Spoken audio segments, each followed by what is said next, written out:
குருவே துணை.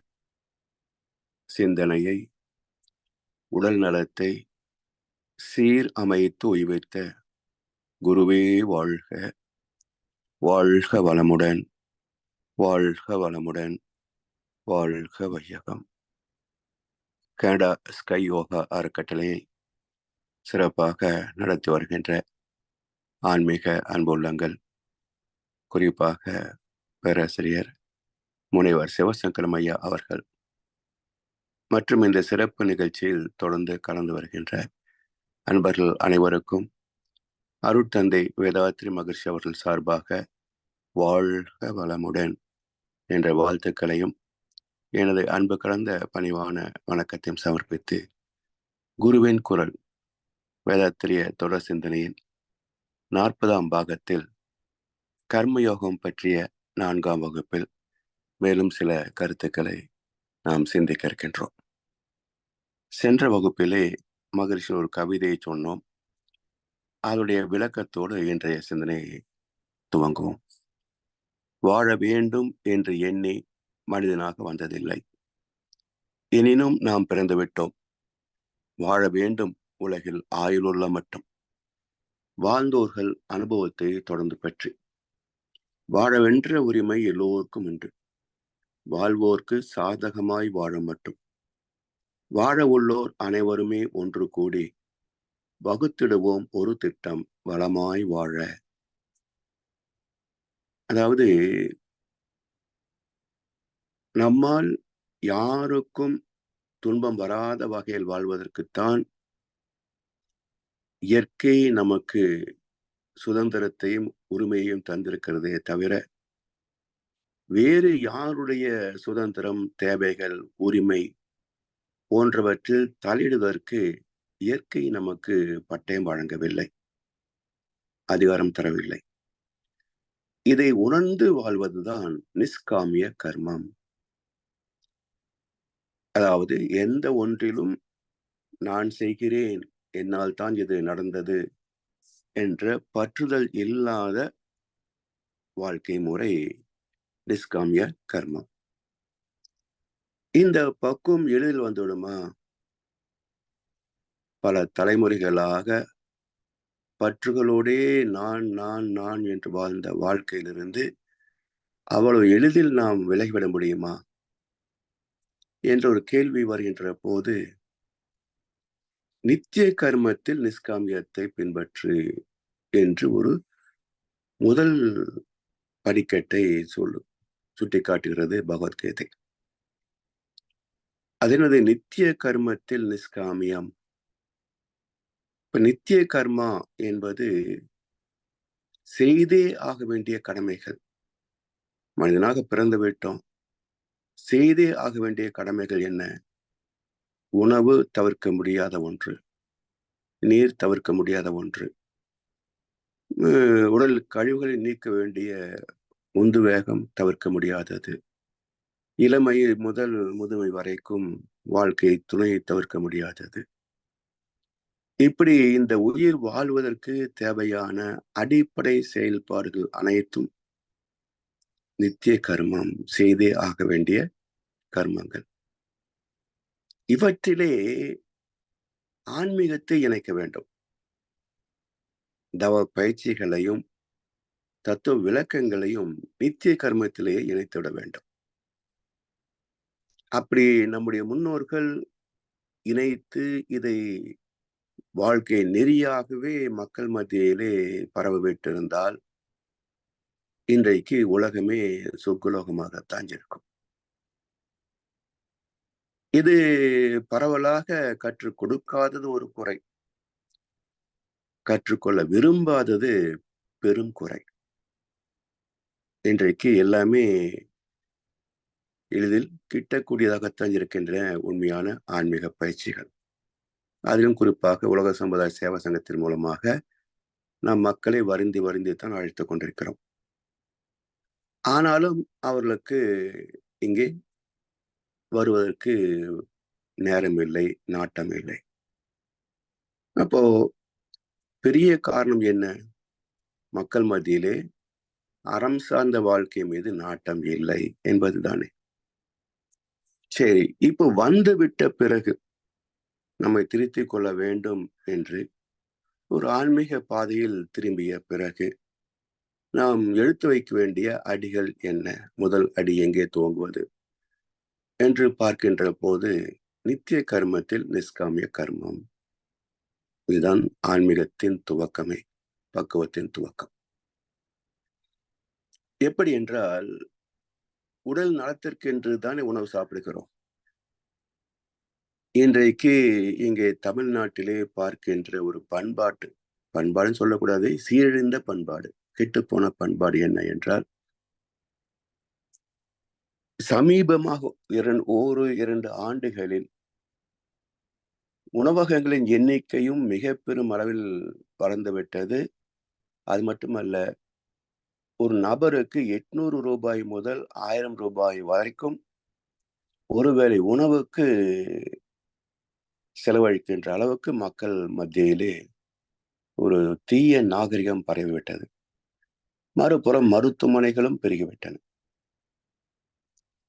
இந்த உணவகங்களில் சென்று அருந்துகின்றவர்களை பார்க்கின்ற போது அது என்ன இருக்கிறது என்று சிந்திப்பவர்கள் யாருமே இல்லை. டேஸ்ட் இருக்கா, சுவை இருக்கிறதா, விழுங்கு. இதுதான் இங்க நடைமுறை. அப்போ சுவைக்கும், ஆனா சுவை சேர்ப்பதற்கு என்னெல்லாம் உள்ள போகணும். நல்ல உணவுகளிலே சுவை இருக்காது. ஒரு பேசிக் பிரின்சிபல் பார்த்தீங்கன்னா, ஆரோக்கியமான உணவுகளிலே சுவை இருக்காது. சுவை உள்ள உணவுகளிலே ஆரோக்கியம் இருக்காது. இதுதான் மிக தெளிவான ஒரு சாமியம். அப்ப நாக்கின் சுவைக்கு என்று சாப்பிடுகின்ற போது, அது உள்ளே போய் உடல் உறுப்புகளை குழப்புகின்ற போது, அது நோய்வாய்ப்படுதல் வாய்ப்புகளை உருவாக்கி வருகிறது. உடனே நோய் வருவதில்லை என்றாலும் காலத்தால் cholesterol, sugar problem, ulcer, cancer என்று ஏதோ பல விஷயங்கள் வருவதற்கு காரணமாகிவிடுகிறது. சரி, ஏன் இந்த நாட்டம்? இவ்வளவு பணத்தை செலவழித்து ஒரு நாகரிகமான உணவு விடுதியிலே போய் அருந்த வேண்டும் என்ற நாட்டம் ஏன் வருகிறது? புலன் கவர்ச்சி என்றாலும் கூட ஒவ்வொரு புலனிலேயும் கவர்ச்சி உண்டல்லவா? உடல் நலத்திற்கு என்று உண்ண வேண்டிய உணவு இன்றைக்கு நாகரிகத்திற்கென்று உண்ணுகின்ற நிலைமை வருகின்ற போது உடல் உறுப்புகள் பாதிக்கப்படும். எல்லா உறுப்புகளும் பாதிக்கப்படும். எனவே இங்கே சிந்திக்க வேண்டிய விஷயம் என்ன? உணவு ருசிக்காகவா அல்லது உடல் நலத்திற்காகவா, உயிர் வாழ்வதற்காகவா? இப்படி சில கேள்வி எழுப்பி பார்த்தால்தான் இந்த சுவை புலன் என்பது தீய உணவுகளை சாப்பிட்டு விடக்கூடாது. பொருந்தாத உணவுகளை சாப்பிட்டு விடக்கூடாது. அதனால் எந்த உணவு ஏற்புடையது என்று கண்டெடுப்பதற்காகத்தான் இயற்கை நமக்கு சுவை அரும்புகளை தந்திருக்கிறது. கண்களை தந்திருக்கிறது, மூக்கு தந்திருக்கிறது. அப்ப நல்ல உணவு, சுகாதார உணவு போதும் என்ற பக்குவத்தை கொடுப்பதுதான் நித்திய கர்மத்தில் நிஷ்காமியம். நித்திய கர்மத்தில் நிஷ்காமியம். உணவு சாப்பிடுகின்ற போதே எத்தனை ஆடம்பரமான வகை வகையான பதார்த்தங்கள் இருந்த போதும் எனக்கு என்னுடைய உடல் நலத்திற்கு, என்னுடைய உடல் செரிக்கின்ற அளவுக்கு இந்த உணவு இந்த அளவிலே போதும் என்று ஸ்திரமாக நிற்கக்கூடிய பக்குவமே நித்திய கர்மத்தில் நிஷ்காமியம். இப்ப இங்கே தொடங்குகின்ற ஒரு பக்குவத்தின் ஆரம்ப நிலை. மற்ற புலன்களிலேயும் அதை கடைபிடிக்க வேண்டும். இப்போ மனம் என்ன செய்கிறது? இந்த நித்திய கர்மத்தின்படி உணவு, நீர், மற்ற வசதிகளை தூக்கின்ற போது அதிலே தனக்கு பிடித்தது, பிடிக்காது என்று தரம் பிரிக்கிறது. எந்த உணவு அதிக சுவையை தருகிறதோ அதை நேசிக்கிறது. அஹ், செயற்கை உணவுகளை விரும்புகின்ற அளவுக்கு பழங்கள், காய்கறிகள், கீரைகளை விரும்புகிறதா என்றால் இல்லை என்பதே பதிலாக இருக்கிறது. இந்த இனிப்பு பதார்த்தங்கள் எவ்வளவு உண்டாலும் அதிலே நமக்கு ஈர்ப்பு குறைவதே இல்லை. ஆனால் பழங்களை சாப்பிடுகின்ற போது 1 அல்லது 2 சாப்பிட்டாலே போதும் என்கிறோம். அந்த ஈர்ப்பு அங்கு இருப்பதே இல்லை. எனவே இந்த புலன் கவர்ச்சி என்பது மனதின் விருப்பு வெறுப்புகளிலே அமைந்திருக்கிறது. அப்ப புலன்கள் நமக்கு துன்பத்தை அளிப்பது இல்லை. மனம் புலன்களை பயன்படுத்துகின்ற விதத்திலேதான் புலன்களுடைய விளைவு மாறுகிறது. மனம் தேவை சார்ந்து, நன்மைகளை சார்ந்து, அறம் சார்ந்து மட்டுமே சிந்திக்கின்ற போது இந்த புலன்கள் 5ம் நன்மைகளைத்தான் செய்கின்றன. மனம் அதீத சுகங்களை நாடுகின்ற போது புலன்கள் மூலமாகத்தானே தூய்க்க முடியும். வேறு வகை கிடையாது இல்லையா? அதனால அதீதமான சுகங்களை விரும்பி புலன்களுடைய தாங்கும் திறத்திற்கு மேலாக அவற்றை வற்புறுத்துகின்ற போது புலன்கள் பாழ்படுகின்றன. அப்ப ஹியரிங் எய்டு வச்சுக்கிறாங்க, மூக்கு கண்ணாடி போட்டுக்கிறாங்க, இன்னும் சில மருந்துகள் உட்கொண்டு அதீத சுகங்களை பெறுவதற்கு சில பேர் நாட்டம் கொள்கிறார்கள். இப்படியெல்லாம் மனதின் ஆதிக்கத்திற்கு உட்படுகின்ற போது ஏற்படக்கூடிய விளைவுகளே காமிய கர்மம், ஆசை வயப்பட்ட செயல்கள். சரி, இப்ப மனம் ஏன் அதீதமான சுகங்களை விரும்புகிறது என்று ஒரு கேள்வி எழுப்பணும். மனம் அதிகமான சுகங்களை பெரும் அளவிலே நேசிப்பதற்கு, நாடுவதற்கு காரணம் என்ன? ஏன்னா பொதுவாக மனதை சைத்தான், சாத்தான், அரக்கன், ராட்சசன், மாடு, எருமை என்றுதான் குறிப்பிடுகிறார்களே தவிர, மனமது இயற்கையின் மாபெரும் நிதியலோ என்றார் மகர்ஷி அவர்கள். மனமது இயற்கையின் மாபெரும் நிதியலோ, மிகப்பெரிய இயற்கையின் கொடை இந்த மனம் என்கிற மகர்ஷி அவர்கள். எப்படி என்றால், இந்த புலன் சுகங்களிலே மனம் ஏன் நாடுகிறது என்றால், அடிப்படையில் அது இன்பத்தை நாடுகிறது என்பதுதானே. புலன் இன்பம் என்றுதான் சொல்லுகிறோம். சோ அடிப்படையில் சுகத்தை நாடுகிறது, இன்பத்தை நாடுகிறது. அதிகப்படியான எப்போதுமே தூக்க விரும்புகிறது. அப்படி என்றால் இந்த மனம் விரும்புகின்ற திகட்டாத நீடித்த ஒரு இன்பம் எங்கே கிடைக்கிறது? எவ்வளவு நேரம் அதை துய்த்தாலும் உடலுக்கோ மனதுக்கோ எந்த வகையிலையும் துன்பம் தராத ஒரு இன்பம் இருக்கிறதே. எவ்வளவு துய்த்தாலும் பக்க விளைவு இல்லாத ஒரு இன்பம் இருக்கிறதே. அது என்ன சொல்லுகின்றோம்? தெய்வீகம், பேரின்பம், நீடித்த நிலைத்த இன்பம், சலிப்பிலா பேரின்பம் சொல்லுகிறோம் இல்லையா? மனம் அதை நாடித்தான் ஓடுகிறது. மனம் அதை நாடித்தான் ஓடுகிறது. ஆனால் நமக்கு மனம் நாடுகின்ற நீடித்த நிலைத்த இன்பம் இதுதான் என்று அடையாளம் தெரியாத காரணத்தினால நம் அனுபவ பொருட்களை காட்டி காட்டி இதுல பார், இதுல பார், இதுல பார், சுகம் சுகம் சுகம் என்று அதை திசை திருப்புகிறோம். மனமும் நாம் காட்டுகின்ற வகையிலே அது தூய்க்கிறது. ஆஹா பிரமாதம் என்று அதிசயிக்கிறது. மேலும் தூய்க்கின்ற போது இது என்ன வேற புதுசா இருக்கா என்று மனம் வேறொன்றை தேடுகிறது. அப்போ இந்த புலன் சார்ந்த இன்பங்களிலே மனம் நிறைவு பெறுவது இல்லை. காரணம் என்ன என்றால், அது தேடுகின்ற இன்பம் நீடித்த நிலைத்த பேரின்பம், தெய்வீக இன்பத்தை தேடுகிறது. அப்ப மனதின் இந்த அடிப்படை தாக்கத்தை புரிந்து கொள்ளாமல்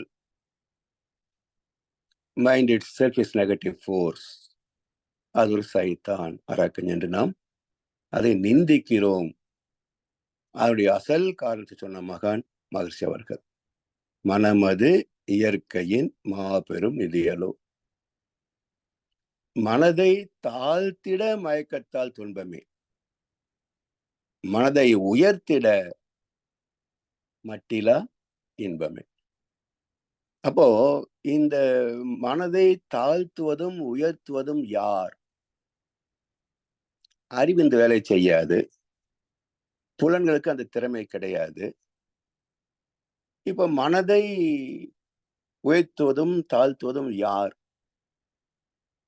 என்ற ஒரு கேள்வி எழுப்புகின்ற போது இதனுடைய ரகசியம் என்ன என்றால், ஏற்கனவே பெற்ற அனுபவங்கள், சஞ்சித பிராரப்த கர்ம வினைகள், முன்வினை தன்வினையில் பெற்ற அனுபவங்கள். இந்த அனுபவங்கள் தான் நம்மை தாக்குகின்றன. மனதை தாக்கி, மனம் எண்ணத்தை தாக்கி, எண்ணம் புலன்களை தாக்கி, புலன்கள் நோய்வாய்ப்படுகின்றன. அதனால்தான் நம்முடைய பதிவுகளை ஆழ்கின்ற திறம் எது என்றால் தவம், தவம், தவம் மட்டுமே. ஏன் என்றால் அனைத்து பதிவுகளும், அதாவது நமக்கு துன்பத்தை கொடுக்கக்கூடிய கவர்ச்சிகரமான பதிவுகள் அனைத்தும் 20க்கு மேல்தான். 20க்கு மேல்தான்.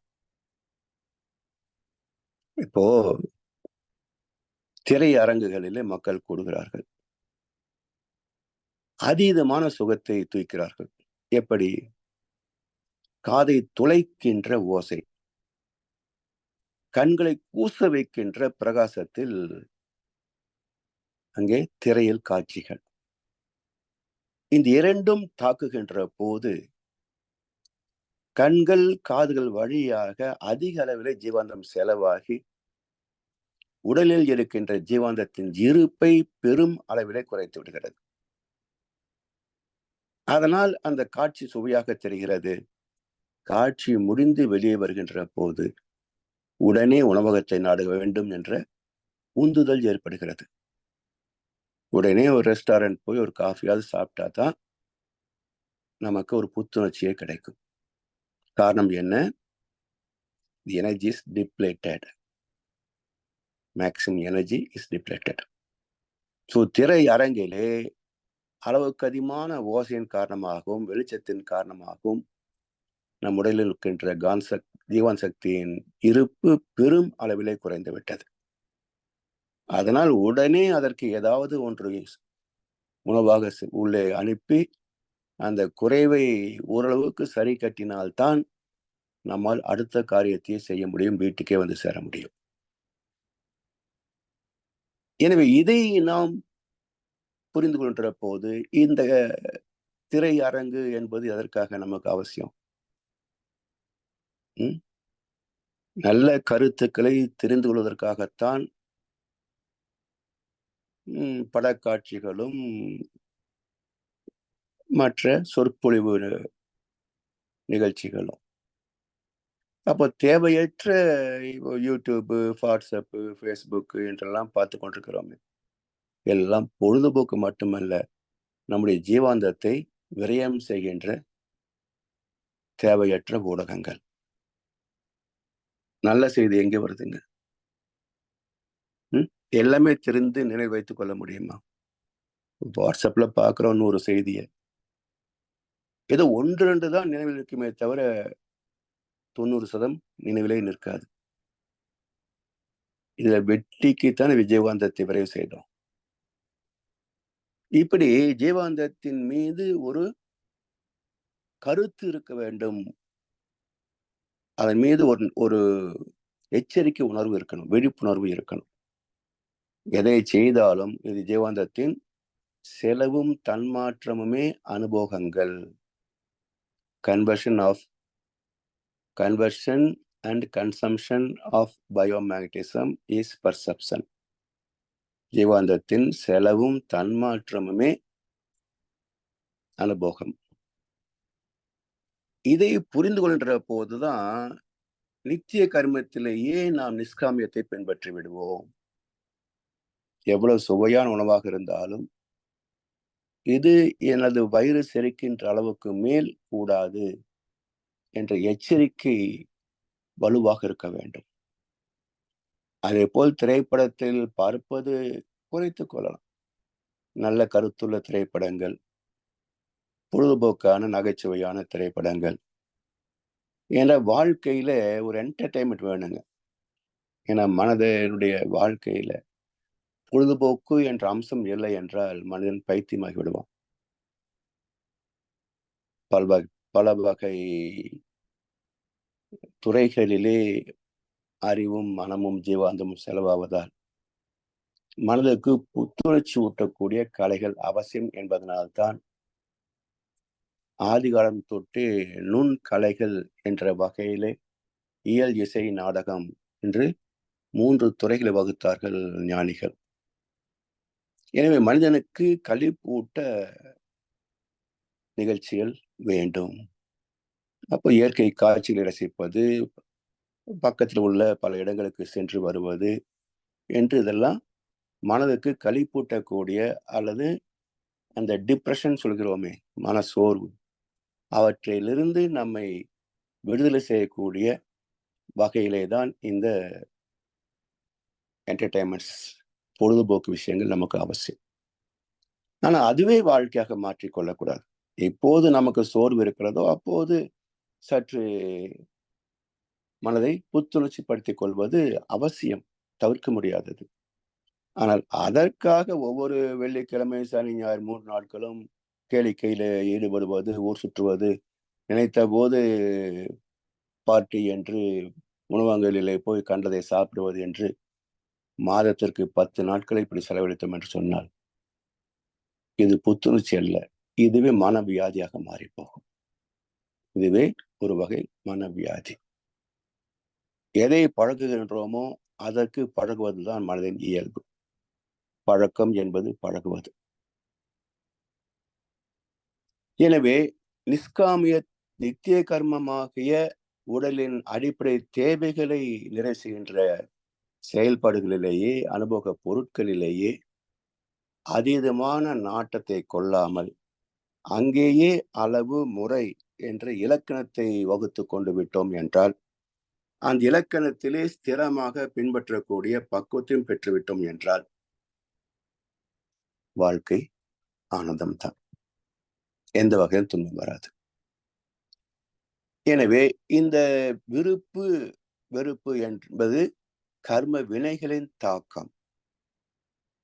அந்த வினைகள் வெளிப்படுகின்ற போது வான்காந்தத்தில் இருக்கின்ற மற்ற வாழ்ந்து முடிந்த ஆன்மாக்களின் அனுபவங்களும் இதனோடு சேர்ந்து வலுவேற்று விடுகிறது.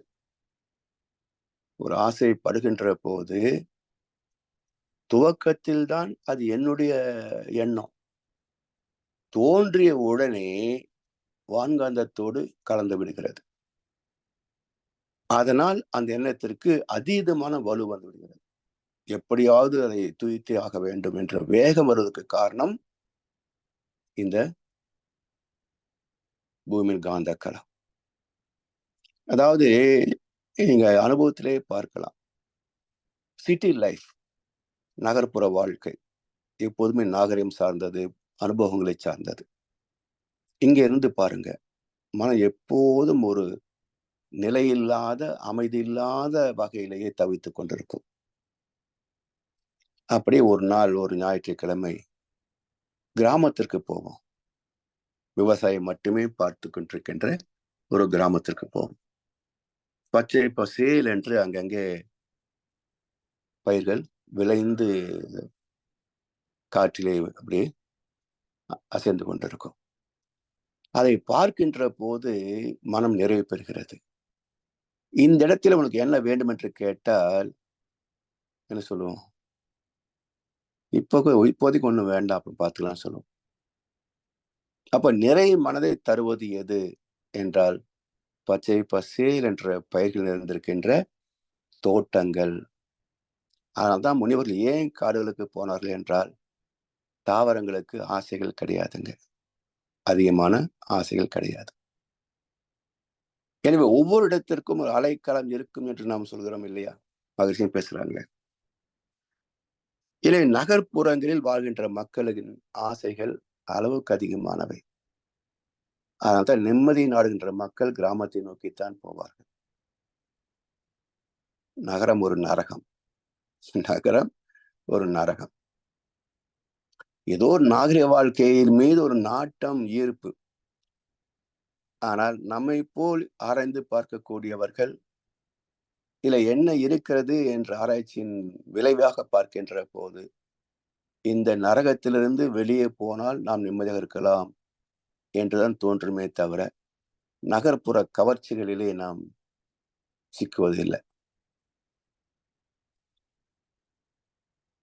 எனவே இந்த கர்ம வினைகளை கையாள்வதிலே மிக மிக கடினமான காரியம் கூட. அதற்கு எளிய வழி, கடினமான எளிய வழி, விரும்பத்தகாத ஒரு விருப்பம். என்ன என்றால், எப்போதுமே விழிப்பு நிலையில் இருக்கக்கூடிய ஆக்னை தவத்தில் இருக்கக்கூடிய ஒரு பக்குவம். அப்ப மனதை விழிப்பு நிலைக்கு திருப்புகின்ற போது அது 20 அலைச்சொல்லுக்கு கீழ் 14க்கு கீழ் வந்துவிடும். 20க்கு கீழ் இருந்தாலே இந்த கவர்ச்சிகள் எல்லாம் செல்லுபடி ஆகாதுங்க. 13க்கு வந்து விட்டால் எண்ணங்களே இருக்காது. ஒரு நிம்மதியான வாழ்க்கை இருக்கலாம். அது நாள் முழுவதும் இருக்க முடியுமா என்பது பெரிய கேள்வி அல்லவா? அது மட்டுமல்ல, தொழில் செய்கின்ற போது, போக்குவரத்தில் இருக்கின்ற போதெல்லாம் சில நேரங்களில் அது விபத்துகளை கூட ஏற்படுத்தி விடலாம். ஏன்னா கவனம் இருந்தால்தான் அந்த தொழிலை செய்ய முடியும், பயணத்தை பாதுகாப்பாக மேற்கொள்ள முடியும். ஏன்னா அங்கெல்லாம் ஒரு ஆல்பான்னு சொல்லக்கூடிய நிலையில எல்லாம் இருப்பது மிக கடினம். அதையும் கடந்த ஒரு நிலை இருக்குங்க. அதாவது தீட்டா டெல்டா ஃப்ரீக்வன்சி சொல்றோமே, அந்த நிலை இருந்து விட்டால் புலன் கடந்த அறிவால் நமக்கு ஒரு பாதுகாப்பு கிடைக்கும். அப்போ கடமைகளை கூட அந்த நிலையில இருந்து செய்ய முடியும், பயணத்தை கூட அந்த நிலையில மேற்கொள்ள முடியும். செய்து பார்க்கலாம்னு ட்ரை பண்ணக்கூடாதுங்க. நாமெல்லாம் அதை செய்து பார்க்கலாம்னு ட்ரை பண்ணக்கூடாது. ஏன்னா ரிசல்ட் எப்படி வேணா வந்துடலாம் இல்லையா? அதனால நாம பாதுகாப்பான வழியைத்தான் பார்த்து கொள்ளணும். மற்ற சமயங்களிலே, வீடுகள் இருக்கிற போது, மற்ற சமயங்களிலே மனதை கொஞ்சம் அமைதி நிலையிலே, சாந்த நிலையிலே, ஆக்னை நிலையிலே வைத்துக் கொண்டால் பெருமளவு இந்த தாக்கத்திலிருந்து விடுதலை பெற்று விடலாம். காரணம் என்னன்னா, இந்த அமைதியிலிருந்து பழகிவிட்டால் மனம் எளிதில் வினை வழி செல்லாது. பதிவுகளின் தாக்கம் அந்த அளவுக்கு செலுத்த முடியாது. அதே போல சமுதாயத்தின் ஆசைகளின் தாக்கமும் நம்மை அந்த அளவுக்கு ஊடுருவி விட முடியாது. ஓரளவுக்கு நமக்கு பாதுகாப்பு கிடைக்கும் மற்ற சமயங்களிலே கூட. அதனால்தான் வாழ்க்கையின் அடிப்படை தேவைகள் என்ற நித்திய கர்மத்திலேயே தவத்தையும் இணைக்க வேண்டும் என்று வள்ளுவ பெருந்தகை வலியுறுத்தியே சொல்லுகின்றார். வேண்டியாங் எய்தலால் செய் தவம் ஈண்டு முயலப்படும். தவம் செய்வார் தம் கர்மம் செய்வார், மற்றல்லார் அவம் செய்வார் ஆசை உட்பட்டு என்று 10 குறட்பாக்களிலே தவத்தின் அத்தியாவசியத்தை பற்றி குறிப்பிட்டிருக்கிறார் வள்ளுவ பெருந்தகை. எனவே தவம் என்பது நித்திய கர்மங்களில் ஒன்றாக மாற வேண்டும், மாற்றிக்கொள்ள வேண்டும், பயிற்சி செய்து கொள்ள வேண்டும். அப்பதான் இந்த சமுதாய சிக்கலிலிருந்து நாம் விடுதலை பெற முடியும். சரி, இப்போ இந்த நித்திய கர்மத்தை நாம் செய்கின்ற போது ஏற்கனவே அதே வகையில் வாழ்ந்த அனுபவங்கள் இருக்கு இல்லையா, பதிவுகள். அவை இதனோடு இணைகின்ற போது அந்த பதிவுகளுக்கு சற்று வலு கூடுகிறது. அப்ப அறிவை புறம் தள்ளி மனதின் வழியாக, அந்த பதிவுகளின் எழுச்சியின் வழியாக ஒரு அளவு முறை கடந்த சுகத்தை நாட வைத்து விடுகிறது, ஆசைப்பட வைத்து விடுகிறது. எண்ணம் உடலை கருவியாக பயன்படுத்தி ஆசைப்பட்டதை செய்ய வைப்பதால் நித்திய கர்மமே காமிய கர்மமாக தரம் குறைந்து போகிறது. அது பேராசையாக மாறி இன்னும் வேண்டும் இன்னும் வேண்டும் என்று நம்மை அரிக்கிறது. ஆசைப்பட்டது கிடைக்க வாய்ப்பு இருக்க வேண்டும். கிடைத்தாலும் துய்ப்பதற்கு உடல் நலம் இருக்க வேண்டும். அப்படியே துய்த்தாலும் அவருடைய விளைவு உடலையோ மனதையோ பாதிக்காமல் இருக்க வேண்டும். இந்த விதிகளுக்கு பெரும்பான்மையான அனுபவ பொருட்களும் சமுதாயமும் ஒத்துப்போகாது. எனவே அளவு முறை என்பதே சமுதாயத்திலிருந்து விலகி நிற்கின்ற ஒரு வாழ்க்கை தான். இப்போ பல சமயங்களிலே அக்கம் பக்கத்தாரோடு நாம் பார்ட்டி என்று சொல்லி உணவு விடுதிக்கு போகிறோம். எல்லோரும் பல வகையான உணவுகளை சாப்பிடுவார்கள். நம்மையும் சாப்பிட வற்புறுத்துவார்கள். அப்ப தவிர்க்க முடியாதா என்றால் முடியும். இருந்தாலும் அளவை குறைத்துக் கொள்ளலாம் இல்லையா? அவர் வற்புறுத்துகின்ற போது ஒரு மினிமம் லெவல், இது எனக்கு போதும், நீங்க சாப்பிடுங்க என்று நம்மை பெருமளவிலே காப்பாற்றிக் கொள்ளலாம். அப்போ உறவு நட்பையும் பேணிவிடலாம். அதே சமயத்துல இது போன்ற சிக்கல் இருந்தும் பெருமளவு நம்மை காப்பாற்றிக் கொள்ளலாம்.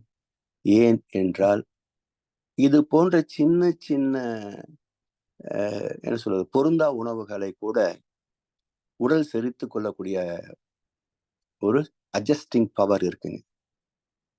அடிக்கடி செய்யக்கூடாது. எப்போ ஒரு நாளைக்குன்னா உடலே அதை சமாளித்துக் கொள்ளும். அடிக்கடி போற போது அந்த சமாளிக்கிற திறம் இல்லாம போயிடும். பிறகு இந்த உணவு நம்மை தாக்கி வியாதிகளை ஏற்படுத்திவிடும். இவ்வாறு காமிய கர்மத்தின் வழியாக மனம் செயல்பட்டு உடலை பயன்படுத்திக் கொள்கின்ற போதும் உடல் உறுப்புகள் இயற்கைக்கு கட்டுப்பட்டது தானே. பாட்டின்னு போனா வற்புறுத்தினாங்களே எல்லாத்தையும் சாப்பிட்டு விட்டால் நிச்சயமாக அடுத்த நாள் நமக்கு உபாதைகள் உண்டு. ஏன்னா புலன்கள் அது இயற்கைக்கு கட்டுப்பட்டது அல்லவா? ஓரளவுக்கு அது சமாளிக்கும். அதுக்கு மேலையும் எடையை கூட்டினால் அச்சு முறிந்துதானே போகும். அது போலத்தான் நம்முடைய புலன்களும் ஓரளவுக்கு தான் அதை அட்ஜஸ்ட் பண்ண முடியும்.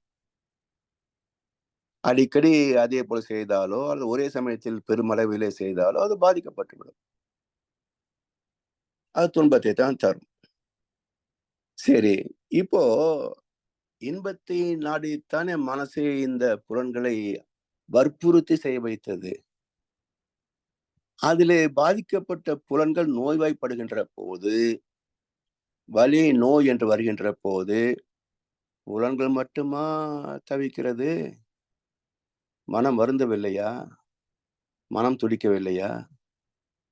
அப்ப எந்த புலன்களை வற்புறுத்தி இன்பத்தை தூய்க்க வேண்டும் என்று பயன்படுத்தியதோ அதே புலன்கள் நோய்வாய்ப்படுகின்ற போது, வலி ஏற்படுகின்ற போது அந்த வலியிலே சுகத்தை நாடிய இந்த மனமும் துக்கப்படுகிறது. யோசிச்சு பார்க்கணும். இப்ப நினைக்கிற நீ சுகமா இருக்குன்னு, நாளைக்கு அழுக போறது நீ தானப்பா. நீ உடம்பு வருத்தப்பட்ட நீ வருத்தப்பட மாட்டியா? அதைத்தான் வள்ளுவப்பந்தி அழகா ஒரு குறள் சொல்வார். இடும்பைக்கு இடும்பை படுப்பர், இடும்பைக்கு இடும்பை படாதவர். இடும்பைக்கு இடும்பை படுப்பர் யாரு? இடும்பைக்கு இடும்பை படாதவர். இதற்கு பல தமிழறிஞர்கள் எழுதிய கருத்து என்ன என்றால், துன்பம் வருகின்ற போது நீங்கள் துன்பப்படவில்லை என்றால் துன்பம் துன்பப்படும். இது நல்லா இருக்கு. எதுகை மோனையோட துன்பம் துன்பப்படும். நல்லாத்தான் இருக்குது. சிந்தித்து பார்த்தால் துன்பம் தனியாக நின்று துன்பப்பட முடியுமான்னு பாருங்க.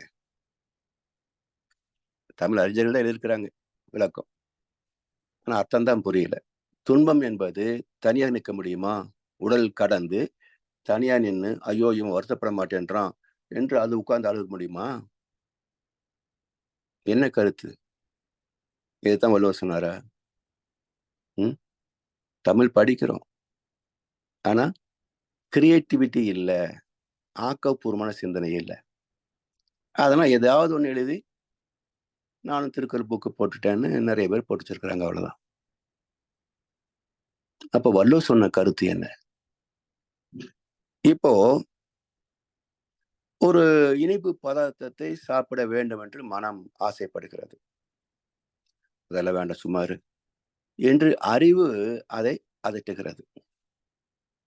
மனம் ஏற்றுக்கொள்ளுமா? சரி, நீ சொல்வது உண்மைதான், வாஸ்தவம் தான், நான் விட்டுறேன் என்று மனம் ஏற்றுக்கொள்ளுமா? அதெல்லாம் முடியாது, எனக்கு வேணும், அடம் பிடிக்கதா இல்லையா?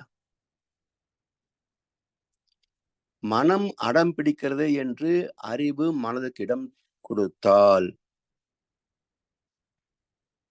அடிக்கடி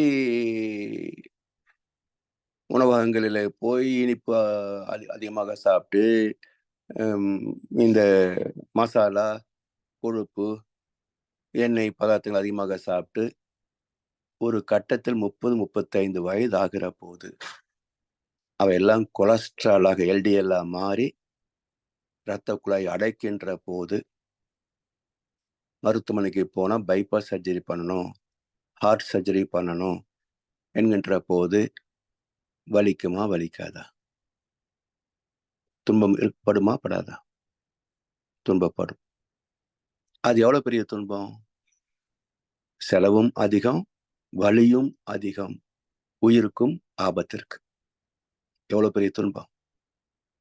இந்த துன்பத்திற்கு காரணம் என்ன? அவ்வப்போது பதார்த்தங்கள் சுவையின் காரணமாக சாப்பிட்டே தீருவேன் என்று அடம் பிடித்த பதிவுகளின் மனதின் தாக்கம் தானே. அறிவு சொன்னபடி கேட்காத குறைதானே. இப்போ இந்த துன்பத்தை சந்திப்பதற்கு பதிலாக மருத்துவமனையில் படுகிறோமே, இந்த துன்பத்தை சந்திப்பதற்கு பதிலாக இங்கே மனசு துன்பப்பட்டத, எனக்கு வேணும், பதார்த்தம் வேணும், நீ வாங்கி கொடு, சுமார் வாங்கி தர மாட்டேன் என்று அறிவு இங்கேயே மனம் படுகின்ற துன்பத்தை அலட்சியப்படுத்தி விட்டால் அந்த துன்பம் படுவதற்கான வாய்ப்பு இருக்காது. இடும்பைக்கு இடும்பை படுப்பர். இந்த மனம் பட்ட ஆசையை நிராகரித்து மனதை துன்பப்படுத்தி விட்டால் பின்னால் துன்பப்பட வேண்டிய நோயோ, செலவோ, நட்டமோ, மரணமோ வராது என்று அர்த்தம். அதுதான் இடும்பைக்கு இடும்பை படுப்பர், இடும்பைக்கு இடும்பை படாதவர். ஆசைப்படும் போதே அதை நிறைவேற்ற முடியவில்லையே என்று வருத்தப்பட்டு விட்டால் பின்னால் வரக்கூடிய விளைவுகளிலே வருந்த வேண்டிய அவசியம் இருக்காது என்பதுதான் இந்த குறளுக்கான வள்ளுவர் சொன்ன பொருள். இப்படி மனமும் சேர்ந்தானே வருத்தப்படுகிறது. சரி, இப்படி ஒரு வருத்தம் வருகின்ற போது அறிவு கேட்கும், வருத்தப்படுறியா? அன்னைக்கே சொன்னல, இது வேண்டாம் வேண்டாம் எத்தனை தடவை சொன்னேன், கேட்டியா? இப்ப ஒப்பாரி வைக்கிறியா? வை, நல்லா அழு. இப்ப மனசு என்ன சொல்லும்? இனிமே செய்ய மாட்டோம், இனிமே செய்ய மாட்டோம், அதாவது வேண்டவே வேண்டாம், செத்தாலும் சாப்பிட மாட்டேன். நோய் குணமாகிவிட்டால் மீண்டும் வேதாளம் முருங்கை மரம் ஏறிவிடும். இதுதான் குருட்சேத்திரம். விளக்கத்திற்கும் பழக்கத்திற்கும் இடையே நடக்கின்ற வாழ்க்கை போராட்டம், ஜிகாத் போராட்டம். இந்த போராட்டமே தான் வாழ்க்கை. ஒவ்வொரு நாளும், ஒவ்வொரு கணமும், ஒவ்வொரு நிகழ்ச்சியிலேயும் பழக்கத்திற்கும் விளக்கத்திற்கும் இடையே பெரும் போராட்டம்.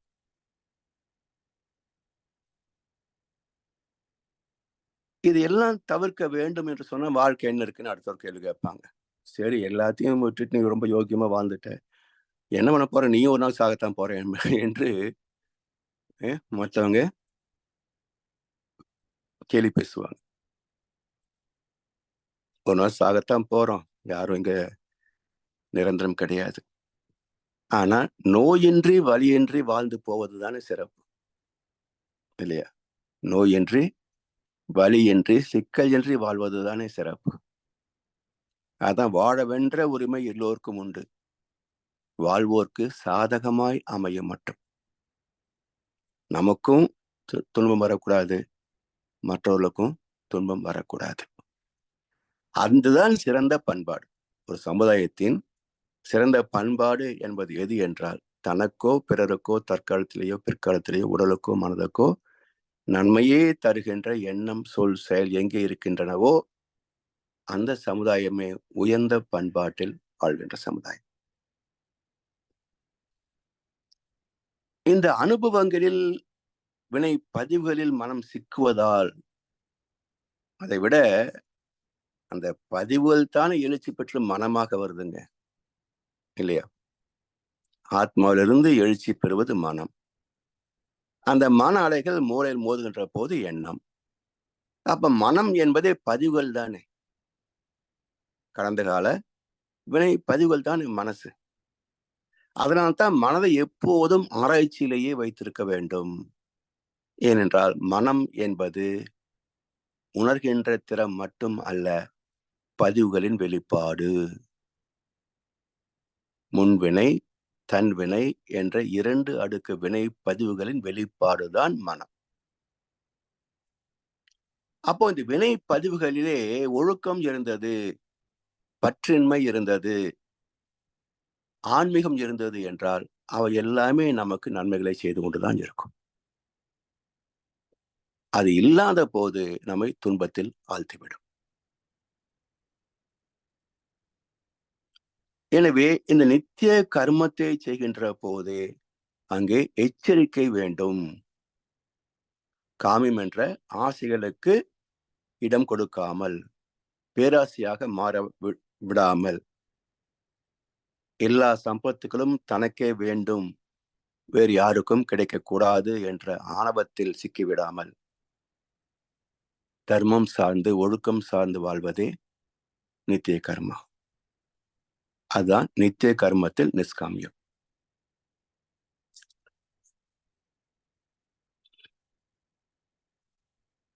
இதுல இந்த நித்திய கர்மத்தை தவிர்க்க முடியாது. உணவு உண்ணவில்லை என்றால் உயிர் தங்குமா? நீர் அருந்தவில்லை என்றால் உயிர் தங்குமா? சுவாசிக்கவில்லை என்றால் 2 நிமிடங்களுக்கு மேல் உயிர் தங்குமா? எல்லாமே அத்தியாவசியமான நித்திய கர்மாக்கள், செய்தே ஆக வேண்டிய கடமைகள். உணவு, உறக்கம், ஓய்வு, தாம்பத்தியம் அனைத்தும் தவிர்க்க முடியாத செயல்பாடுகள். அது உடலுக்கும் தேவை, ஆத்ம நிறைவுக்கும் தேவை. இப்போ இதை விருத்தி செய்து கொள்ளாமல் தவிர்த்து விட்டால், அளவு முறையோடு வாழ்கின்ற பக்குவத்தை பெற்றுவிட்டால் அதுவே கர்ம யோகமாக மாறிவிடும். எப்படி? இப்ப நிசித்த கர்மா ஒன்று உண்டு. நிசித்த கர்மா என்பது என்னன்னா, இந்த பதஞ்சலி யோக சாஸ்திரத்துல யமம் நியமம் பிரணயாமம், யமம் நியமம்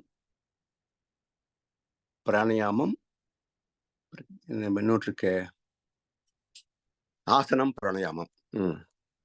இப்ப யமம் நியமம் என்பது என்ன என்றால், யமம் என்பது செய்ய வேண்டியவை, நீ யமம் என்றால் செய்யக்கூடாதவை.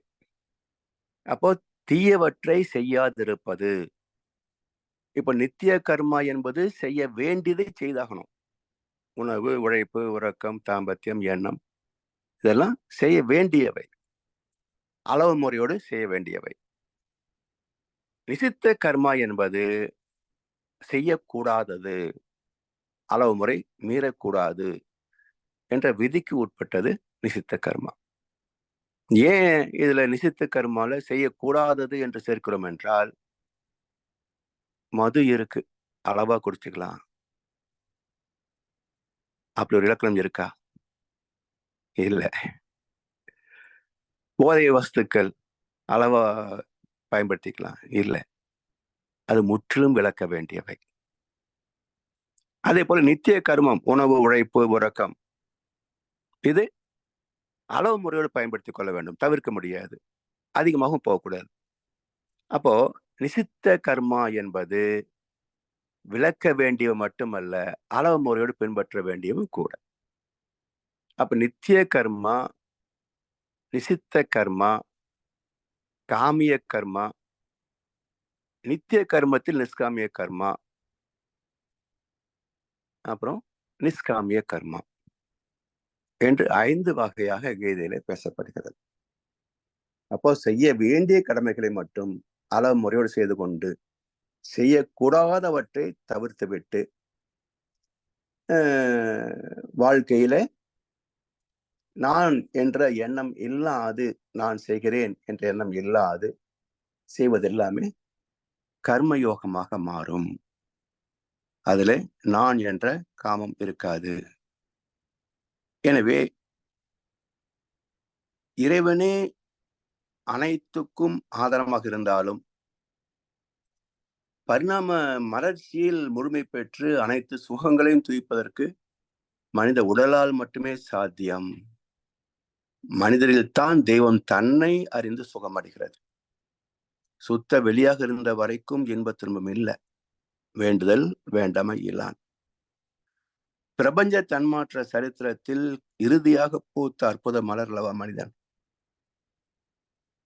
எனவே இந்த மனிதன் துன்பப்படுவதற்கு இயற்கை காரணம் அல்ல.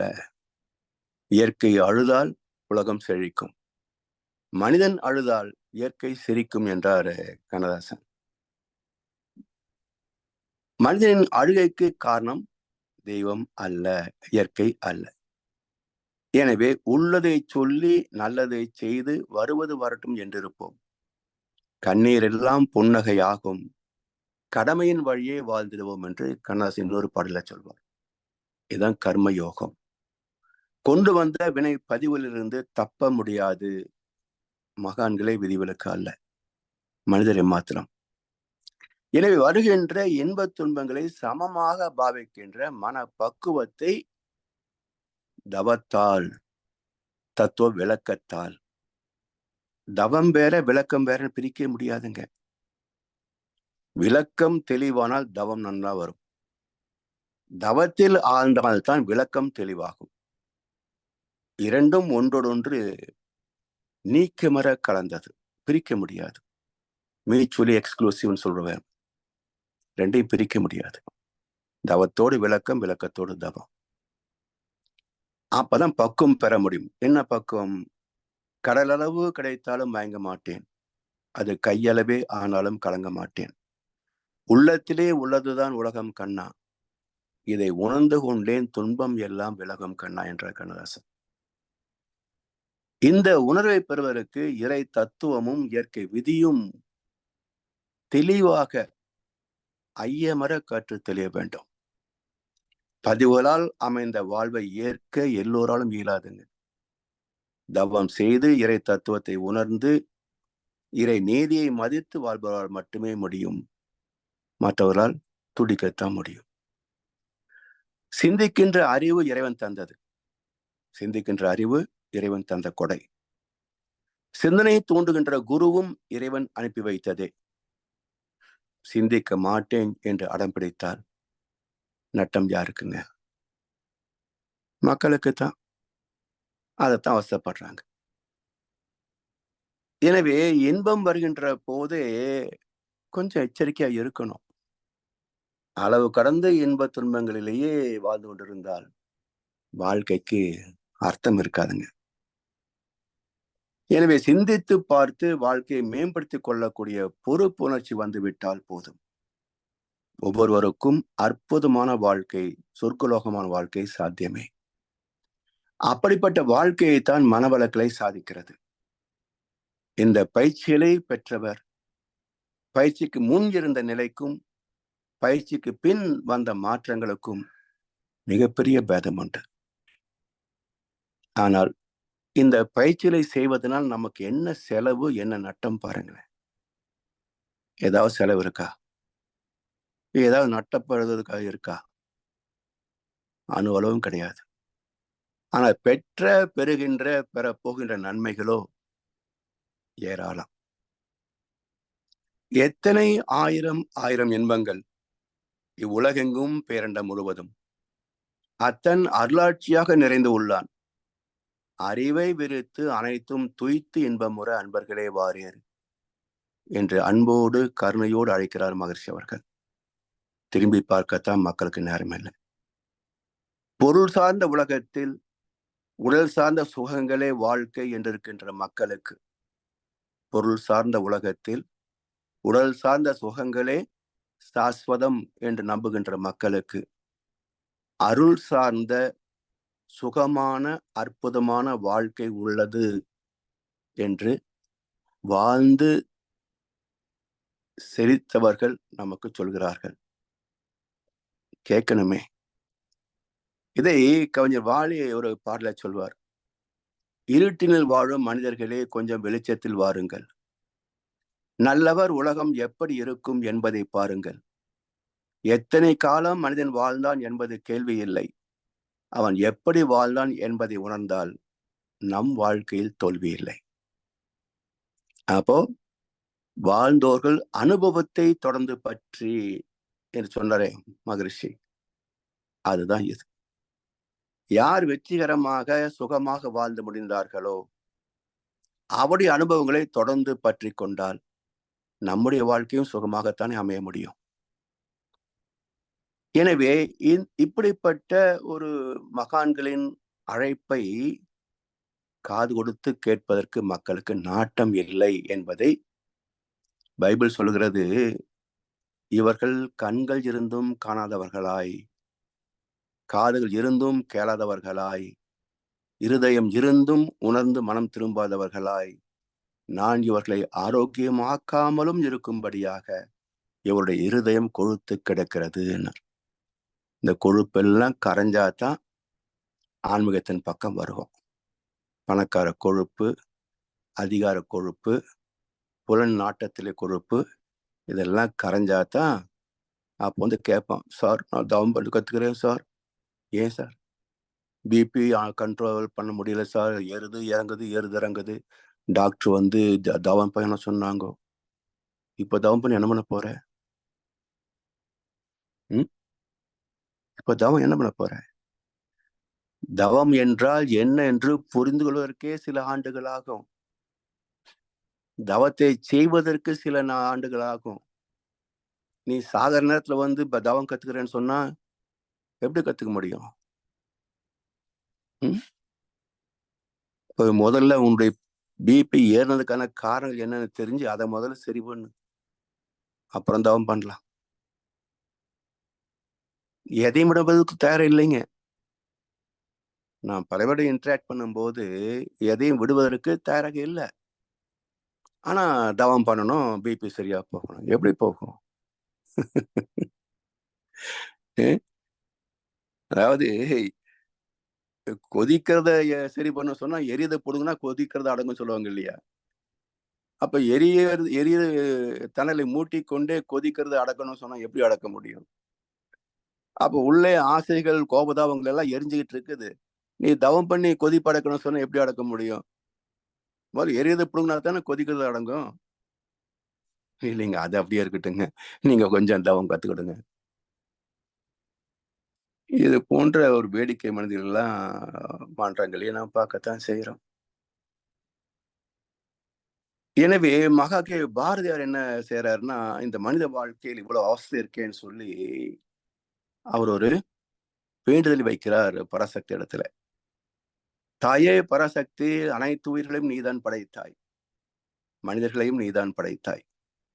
மண்ணிலே உயர்ந்த மனதிலே சிறந்த மனிதனை ஆறாவது அறிவான பகுத்தறிவுடன் படைத்தும் என்ன புண்ணியம் தாயே.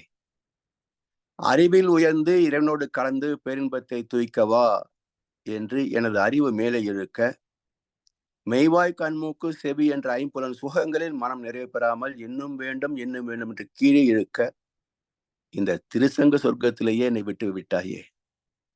பிறகு அறிவென்ற அற்புதமான பொருளை ஏன் கொடுத்தாய்? இதுக்கு ஒரு உதாரணம் சொல்றாரு.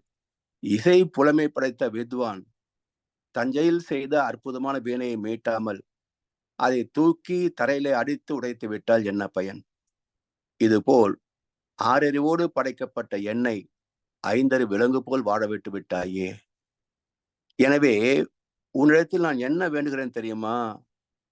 இந்த ஐம்புலன் கவர்ச்சியிலிருந்து என்னை விலக்கி எனது அறிவு முழுமையும் மாபெரும் நிலமாகிய உலகுக்காக பயன்படச் செய்.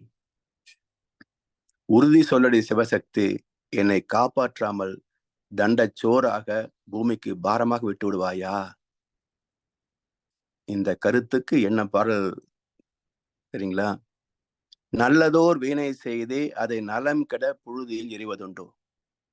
சொல்லடி சிவசக்தி, என்னை சுடர் மிகும் அறிவுடன் படைத்து விட்டாய். வல்லமை தாராயோ இந்த நிலம் பயனுற வாழ்வதற்கு. சொல்லடி சிவசக்தி, நில சுமை என வாழ்ந்திட புரிக்குவையோ. தண்டச்சோறாக வாழ்வதிலே மக்கள் சுகம் கண்டு போனார்கள். உலகத்திலே பார்க்கிறோம், இந்த மனிதன் பிறந்து வாழ்ந்ததுல என்ன அர்த்தம் இருக்குங்க? என்ன அர்த்தம் இருக்கு? படிச்சு வேலைக்கு போய் கல்யாணம் பண்ணி குழந்தைய பெற்று சொத்து சேர்த்து செத்து போறான். இதுதான் இந்தியாவில் நடக்கின்ற வாழ்க்கை முறை. எல்லா குழந்தைகளும் 2 வயசுல இருந்து ஸ்கூலுக்கு போயிடுறாங்க. மாண்டசோரி, எல்கேஜி, யூகேஜி என்று 2 வயசுல கொண்டு போய் தள்ளிடுறாங்க. ஆயிரக்கணக்கில், லட்சக்கணக்கில், கோடிக்கணக்கில் செலவு பண்ணி அவனை படிக்க வைக்கிறாங்க. அவன் நல்ல தொழிலோ வேலைக்கோ போறான். உடனே நல்ல இடத்துல கல்யாணம் பண்றாங்க. அவன் 2 குழந்தைகள் பெற்று விட்டுறான். ஒரு வீடு கட்டுறான். ஒரு நாள் செத்து போறான். அப்போ படிச்சு வேலைக்கு போய் கல்யாணம் பண்ணி குழந்தைய பெற்று சொத்து சேர்த்து சொத்து போறது, இது என்ன வாழ்க்கை? இது என்ன வாழ்க்கை? இந்த சாதனைக்கா நீ பிறந்த? அறிவெட்டு ஜென்மங்களே, இந்த சாதனைக்கா பிறந்தீர்கள்? இவர்களை பற்றி வள்ளுவர் பிறந்து என்ன சொல்ற தெரியுங்களா? செவியின் சுவை உணரா வாய் உணர்வின் மாக்கள் அவியினும் வாழினும் என்.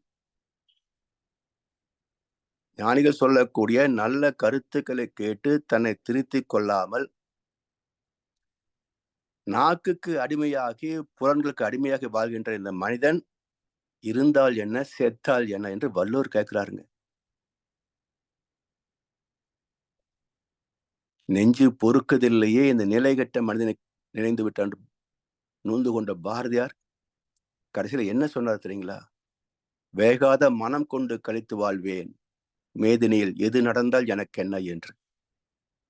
வெறுத்துடுறாங்க மகான்களை. மகிழ்ச்சி விட்டுட்டு தான் போனார். இல்லைன்னு 90 வயசுல போக மாட்டார். இருந்திருக்கலாம், இன்னொரு 100-120 வருஷம் வரைக்கும் இருந்திருப்பார். நொந்துதான் விட்டுட்டு போனார். ஏன்னா மக்களுக்கு இங்கே வருவது கூட இதை வைத்துக்கொண்டு ஏதாவது சம்பாதிக்க முடியுமா என்றுதான் பாக்குறாங்களே தவிர எதையும் விட்டுவதற்கு தயாராக இல்லை. பாக்குறோமே, எத்தனை பேர் நாம் பார்க்கிறோம். எனவே வாழ்க்கையில் ஒரு போதும் என்ற மன நிறைவு வராத வரைக்கும் ஆன்மீகம் பெறும் போலித்தனமான ஒரு கௌரவம் தான். சரி, இன்னும் சில கருத்துக்கள் இருக்கின்றன. அதை அடுத்த அமர்விலே நாளைக்கு சிந்திப்போம் என்று சொல்லி வாய்ப்பளித்தனருக்கு நன்றி பாராட்டி இன்றைய சிந்தனை நிறைவு செய்கின்றோம். வாழ்க வளமுடன், வாழ்க வளமுடன், வாழ்க வையகம். வாழ்க வளமுடன் ஐயா. மிக்க நன்றி. வாழ்க வளமுடன் ஐயா, வாழ்க வளமுடன். மிக்க நன்றிகள். மிகச் சிறப்பு, நல்ல தெளிவான விளக்கம். கர்மயோகத்தை பற்றிய பல விளக்கங்களை இன்று நமக்கு தந்திருக்கின்றீர்கள். குறிப்பாக நித்திய கர்மத்தில் நிஷ்காமிய கர்மம் நல்ல சிறப்பாக இருந்தது ஐயா. இப்பொழுது நாங்கள் கேள்வி பதில் பகுதிக்கு செல்வோம். ஐயாவிடம் உங்கள் கேள்விகளை கேட்க விரும்புபவர்கள், கருத்துக்களை பரிமாறிக்கொள்ள விரும்புபவர்கள் கைகளை உயர்த்தி கேட்கலாம். வேற ஐயா. வாழ்க வளமுடன்.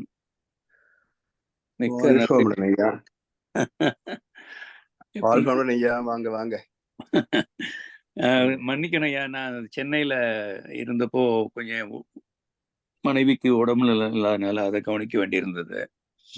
அதனால ஷார்ட் ட்ரிப் அது. அதனால மறுபடியும் இப்ப கூப்பிட்டு வந்துட்டேன். She was hospitalise for few days. Okay. என்னுடைய கேள்விகள் இன்னைய பேச்சுக்கு நீங்க ஒரு வரப்பிரசாதம் தான் இன்னைக்கு நான் வந்து அட்டென்ட் பண்ணது. நாளைக்கு நான் இந்த திருக்குறளை பத்தி தான் பேச போறேன். இடும்பைக்கு இடும்பை படுப்பர் அப்படின்னு.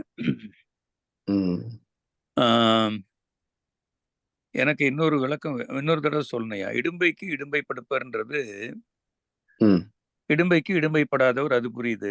இடும்பைக்கு இடும்பை படுப்பர்னா துன்பம் ஒரு மனிதன் கிடையாது, அதுக்கு எப்படி துன்பம் வரும்னு சொன்னீங்க. அப்போ அந்த துன்பம் வந்து மனதினுடைய இடும்பை பத்தி சொல்றீங்களா? இன்னொரு தடவை எனக்கு கொஞ்சம் சொல்லுங்கய்யா. அதாவது மனதுடைய இடும்பையே தான். இப்போ ஏதோ ஒரு சுகத்தை விரும்புகிறது. ஆமா. ஆனா அது தூய்த்தால் பிற்காலத்துல துன்பம் வரும். இப்ப மனசு வந்து எப்பவுமே தான் விரும்பியதை அடைவதற்கு தான் நச்சரிக்கும். ஆமா. அப்ப மனசை அடக்குகின்ற போது அது ஏற்றுக்கொள்வதில்லை. அந்த நேரத்துல ஒரு துன்பம் வருது. துன்பப்படுது. அந்த துன்பத்தை ஏற்றுக்கொண்டு விட்டால் பின்னாடி பெரிய துன்பத்திற்கு ஆளாக வேண்டாம். சரி, அதுல இந்த வார்த்தை எப்படி ஐயா பொருந்தது? இடும்பைக்கு இடும்பை படுப்பர். இந்த இடும்பை இருக்கே, மனம் படுகின்ற இடும்பை, இதற்கு இடும்பை கொடுக்கிறோம். அது இந்த துன்பத்துக்கு துன்பத்தை கொடுத்துடுறோம். அந்த துன்பத்துக்கு துன்பப்பட வேண்டாம். Okay okay. மனதினுடைய துன்பத்திற்கு துன்பம். மனதை துன்பப்படுத்தி விட்டால் உடல் துன்பத்தை தவிர்த்து விடலாம். சூப்பர் ஐயா. இப்ப வந்துருச்சு அது. ஏன்னா நான் பார்த்தேன், நானு பரிமேலழகர் உரையிலிருந்து மணக்குடவர் உரை, மகரிஷியும் இந்த பாட்டுக்கு சொல்லலன்னு நினைக்கிறேன். இந்த பாட்டு வரல. நீங்க வந்து கண்ணதாசன் பாடல்லையே டார்ச் லைட் அடிச்சு பாக்குற ஆளு நீங்க. எதையுமே சிந்திக்கிற போது அறிவுக்கு ஏற்புடையதா இருக்கணும். ஆமா, துன்பப்படும் சொன்னா அது எப்படி அர்த்தம் இருக்கு? ஆமா ஆமா. இது எல்லா பேச்சாளர்களும் பேசுறாங்க, இன்க்ளூடிங் நம்ம ஃபேமஸ் அப்துல் கலாம் ஐயா அடிக்கடி யூஸ் பண்ற ஒரு திருக்குறள் இது. அவருக்கு ரொம்ப பிடிச்ச குறள். அவரும் இதை உள்வாங்கி இருப்பாரு. இந்த மாதிரி வார்த்தைகளில் விளக்கி இருக்க மாட்டாரு. அதுக்கு சந்தர்ப்பம் கிடைச்சிருக்காது. யாராவது கேட்டிருந்தா சொல்லியிருப்பாரு, என்னமோ தெரியல. அது ஒண்ணையா ரொம்ப சிறப்பையா. அது நல்ல ஒரு நுண்மையான பார்வை. அது அடுத்தது இந்த அஷ்டாங்க யோகம், பதஞ்சலி முனிவருடைய இயமம் நியமம். அது எது எனக்கு வந்து இது ஒரு விவரம் ரொம்ப நாளைக்கு ஓடுது. நம்ம திருமூலரும் பாடியிருக்காரு அதே இந்த 8 அஷ்டாங்க யோகத்தை 8 விஷயங்களை பாடலா கொடுத்திருக்காரு. இயமம் நியமம் உங்களுக்கு தெரிஞ்சிருக்கும். இதுல எது காலத்தால் முந்தியது? எல்லாரும் அவங்க பதஞ்சலி முனிவர் தான் கண்டுபிடிச்சாருன்றாங்க. நம்ம வந்து தமிழ்லயே இது திருமூலர் கொடுத்திருக்காரு. அப்ப எது முன்னாடி வந்ததுன்னு ஏதாவது ஒரு ஐடியா இருக்கையா? அது நம்ம இந்த திருமூலருடைய காலம் கூகுள்ல தேடலாங்க ஐயா. பதஞ்சலி மகர்ஷியுடைய காலம் தெரியும், நிச்சயமா அதுல கிடைக்கும்னு நினைக்கிறேங்கய்யா. பார்த்தா பதஞ்சலியும் ரொம்ப ஓல்டுன்னு தான் நினைக்கிறேன். ஆமா, அதுவும் ஓல்டு தான். ஆமா, அதை தழுவி திருமூலர் எழுதியிருப்பாரோ எப்படியோ ஒண்ணு. யாரும் தழுவுதல் அப்படின்றதுலாம் கிடையாதுங்கய்யா. அதாவது ஒரு 2000 வருஷத்துக்கு முன்னாடி தழுவுதல்ன்றதெல்லாம் கிடையவே கிடையாது. Okay okay okay. இப்ப கிறிஸ்தவர்கள் கூட பாத்தீங்கன்னா பைபிளை தழுவிதான் வள்ளுவர் திருக்குறள் எழுதினார்னு பேசுறாங்க. இன்னொருத்தர் யாருங்க, இந்த டாக்டர் நாகசாமின்னு ஒருத்தர், அவர் உபனிஷத்துகள் தழுவிதான் திருக்குறள் எழுதப்பட்டதுன்னு அவர் ஒரு பக்கம் புக்கே போட்டு வச்சிருக்கிறார் அவரு. ஆமா ஆமா, மியூசியம். ஞானிகள் யார்கிட்ட காப்பிடிப்பது மனிதனுடைய குணம். நம்முடைய குணங்கள் காப்பிடிக்கிறது. ஞானிகள் காப்பிடிக்க மாட்டாங்க.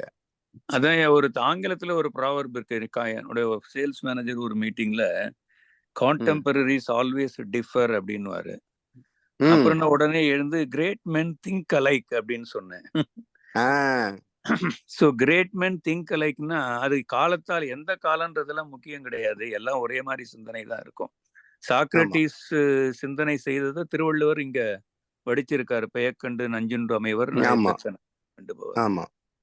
அதனால அது மட்டும் இல்லைங்க ஐயா, நீங்க மகாபாரதத்துல குந்தி தேவிக்கு திருமணத்திற்கு முன்பே கர்ணன் பிறந்தான். பைபிள்ல மேரிக்கு கணவன் தொடர்பு இல்லாமலே இயேசு பிறந்தார். வர்ஜின் மேரி. சரியா? ஆமா. இங்க மகாபாரதத்துல கிருஷ்ணன் பிறந்த உடனேயே சிறைச்சாலையில இருந்து பக்கத்துல ஊருக்கு கொண்டு போய் யாரு அந்த அம்மா பேரு தேவகி கிட்ட இல்ல, தேவகி கிட்ட இருந்து ம். யசோதை கிட்ட கொண்டு கொடுத்துட்றாங்க. சரி, இங்க சரி. இயேசுபிரான் அந்த மாட்டு தொழுவத்துல பிறந்த உடனேயே ம். அங்கிருந்து எடுத்துட்டு போய் எங்க பக்கத்துல எங்கேயோ எந்த ஊரு, எகிப்துக்கு பக்கத்துல இஸ்ரேல்ல ம். எங்கேயோ கொண்டு போய் சேர்த்துடுறாங்க இரவோட இரவாக. ம். ம். ம். இப்ப என்ன சொல்லுங்க, மகாபாரதமும் பைபிளும் ஒன்றும் சொல்ல முடியுமா? Correct, correct. ஸோ ம். நீங்க சொன்ன மாதிரி வைஸ் மேன் திங்க் அலைக். யா. இதுல இதுவே கூட காப்பி தானே சொல்லுவாங்க. நாம பண்ற வேலைங்கய்யா. இன்னொரு கருத்து வந்து கிறிஸ்து அப்படின்றது, கிறிஸ்ன்றதும் நம்ம கிருஷ்ணம்னு சொல்றோம். இந்த பிரபஞ்சத்துக்கு இன்னொரு பேரு கிருஷ்ணம். அப்ப ஆமா இந்த கிறிஷும் அந்த கிறிஸ்தும் அதுவும் பிரபஞ்ச சக்தி தான் அப்படின்னு ஆமா. சொல்றவங்க இருக்காங்க. ஆமா. அதாவது அங்க வந்து ரெண்டும் பிரபஞ்ச சக்தி மட்டும் இல்ல, இயற்கையுடைய சக்தி. கிருஷ்ணனா கருப்பு தானே. ம். ம். கிருஷ்ணம் என்பது சுத்தவெளி, கருப்பு. ஆமா, ஆமா. அதே போல அங்க வந்து கிறிஸ்து என்பது என்லைட்டன்மெண்ட், ஓகே, ஓகே. அறிவை அறிந்த பக்குவம் அப்படின்றதான் கிரைஸ்ட்னு சொல்லுவாங்க. Okay, okay, okay. ஸோ இயேசு தான் அவருடைய பேரு, ஜீசஸ் அவருடைய பேரு. ஜீசஸ் ம். கிரைஸ்ட் அப்படின்னா ம். என்லைட்டட் ஜீசஸ்னு அர்த்தம். Correct, correct. அதனாலதான் அங்க வந்து வேர்ல்டு பைபிள் அசோசியேஷனுடைய சீஃப் எடிட்டர் ஒரு ஆர்டிகல் என்ன சொல்றாரு அப்படின்னா, Christ is not a person, it is personification அப்படிங்கிறார். எக்ஸாக்ட்லி. உண்மைதான் அது. ம். அந்த கிறிஸ்து வந்து ஆணையில் அறைந்தது எல்லாமே இப்ப அந்த ஆக்னா சக்கரத்துல தட்டுறது, நம்ம தட்டி எழுப்புற ம். மாதிரி அது வந்து ஆமா. ஆணையில் அறைந்தார்கள் அப்படின்னு கூட சொல்லுவாங்க. ம். ம். ஆமா. ஒவ்வொன்னு கம்பாரிசன் இருக்கு. ரொம்ப சிறப்பையா. ம். இன்னைக்கு வந்து நான் எதேச்சையா வந்து இன்னைக்கு மெடிடேஷன் அட்டன் பண்ண முடியல. அப்புறம் திறந்து பார்த்தா ம். உங்க ஸ்பீச் இருக்கு. ம். நாளைக்கு தானே உங்களுக்கு ஒரிஜினலா இருந்தது. இன்னைக்கு சிறப்பு இல்லைங்க, நிகழ்ச்சி. இன்னைக்கு இருக்கு, நாளைக்கும் இருக்கு. சரி, சரி, சரி. அதாவது இந்த திருக்குறள் திங்கள் விளக்கம். புதன் வந்து ரெகுலரா இருக்கும். திங்கள் புதன் ரெகுலர். சரி, வியாழன் வந்து சண்டே இல்லைன்னா வியாழக்கிழமை வரும். Okay, okay. இல்ல, எனக்கு இந்த திருக்குறள் விளக்கம் கிடைக்கணுன்றதுக்காகவே இறைநிலை உங்களை இருக்கலாம். ஸ்பீச்ச கேட்க வச்சது. ஆமா. ரொம்ப சிறப்பையா. வாழ்க வளமுடன். மிக்க நன்றி ஐயா. வாழ்க வளமுடன். நன்றி ஐயா.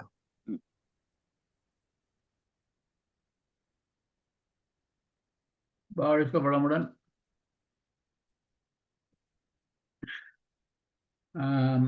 ஐயா, ஒரு கேள்வி. சொல்லுங்க ஐயா. இந்த அறிவு ஏன் மனத்தை கட்டுப்படுத்த முடியாமல் இருக்கிறது? ஏன்னா அறிவே தான் மனமா இருக்கு.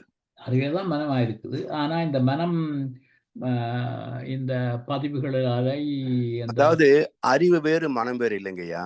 ஆமா. அறிவுக்குள் பதிவுகள் மனம், அறிவு பிளஸ் பதிவுகள் மனம். அறிவு மனம். ஆனால் அந்த உள்ளுணர்வு என்று சொல்லி அறிவு. அதனால இந்த பதிவுகளை கடந்து உள்ள இருக்கிறது தூய அறிவு இல்லைங்களா? ஆமா. அந்த அறிவு இப்ப 40 விளிம்பு ஐயா, இப்ப 40 விளிம்புன்னு வச்சுக்கங்க. ஒரு சிடி டிஸ்க் இருக்கு இல்லையா, காம்பாக்ட் டிஸ்க். இப்ப 40 என்பது புற நிலை, அந்த விளிம்பு நிலை வச்சுக்கோங்க. அப்படியே குறைச்சிக்கிட்டே போனீங்கன்னா மையம் போகும்போது 0 அந்த ஓட்டை துளை இருக்கிறது இல்லைங்களா? இப்போ இந்த 40ல இருந்து 14 வரைக்கும் தான் மனம் தாக்கத்தை ஏற்படுத்த முடியும். 14க்கு கீழே போயிற போது தூய அறிவாக இருக்கும். அந்த இடத்துல அறிவுக்கு பலம் அதிகம். 14க்கு மேல அறிவே மனமாக செயல்படுவதனால அறிவு மனசை ஓவர்டேக் பண்றது கஷ்டம். இதுக்குதான் வேகம் அதிகம். அப்ப நீங்க மனதை விட்டு அறிவுக்கு போகணுமே தவிர அறிவு வந்து இயல்புல மனசை வந்து ஜெயிக்க முடியாது. இயல்புல வைக்க முடியாது. அதனால சைத்தானுக்கும் கடவுளுக்கும் சம சக்தி உண்டுன்னு சொல்லுவாங்க. சைத்தானுக்கு இறைவனுக்கும் சமமான பலம் உண்டு.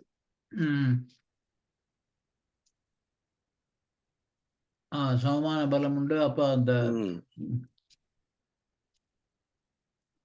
அந்த நெடுக இந்த நீங்கள் சொல்லுவீங்க தானே, குருட்சேத்திரம் உண்டு, இந்த போராட்டம் நடந்து கொண்டே இருக்கிறது. அதுல ஏன் அறிவு இப்ப இந்த திருக்குறளுக்கு இந்த இதுக்கு சொன்னீங்க அது ம். இப்ப இந்த இடும்பை கிடும்பை படம். ஆமாம், அந்த திருக்குறள்ல அதே பிரச்சனை. அந்த அந்த விளக்கம், அந்த அறிவு அதுல பலமாக இருக்குமே இருந்தால் இதை தவிர்த்துக் கொள்ளலாம். அது அங்க கூட ஐயா அந்த முதல்ல மனம் உன்னை விரும்புகின்ற போது அந்த துன்பத்தை ஏற்றுக்கொண்டால் அந்த பெருந்துன்பத்தை தவிர்க்கலாம். அந்த சிறு இன்பத்தை தவிர்க்க வைக்கிறதுக்கு அறிவாலை முடியாம போகுதானே ஐயா. அதாவது அது தொடர்ந்து இந்த எப்படி நம்ம ஒரு செயல்களை செய்து செய்து அது இந்த செயலுக்கு வலுவேற்றுகிறோமோ, அதே போல அளவு முறை என்ற செயலுக்கும் வலுவேற்றிக் கொண்டே வந்தால் அப்ப ஒரு விருந்து சூழ்நிலையில கூட எனக்கு இது போதும் அப்படின்று மனசு விளைக்கிறோம். அதனால்தான் விளக்கத்தையே பழக்கமாக மாற்றுவது. விளக்கமாக இருக்கின்ற வரைக்கும் செயலுக்கு வராது. ஏன்னா எப்போதும் பழக்கம்தான் வெல்லும். அதனால் விளக்கத்தையே பழக்கமாக மாற்றணும். சரிங்களா ஐயா? வேறு நண்பர்கள் கேள்விகள்?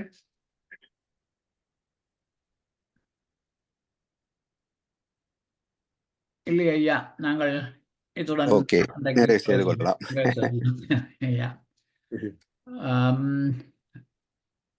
இதுவரை நேரமும் குருவின் விரல் வகுப்பு 40 சிறப்பாக நமக்கு நடத்தி தந்து நமது கேள்விகளுக்கெல்லாம் தெளிவான விளக்கங்களை எந்தந்த பேராசிரியர் பழனிசாமி ஐயாவுக்கு நாம் நன்றி தெரிவிப்பதோடு ஐயாவுக்கு வாழ்த்து தெரிவிப்போம். பேராசிரியர் பழனிசாமி ஐயா,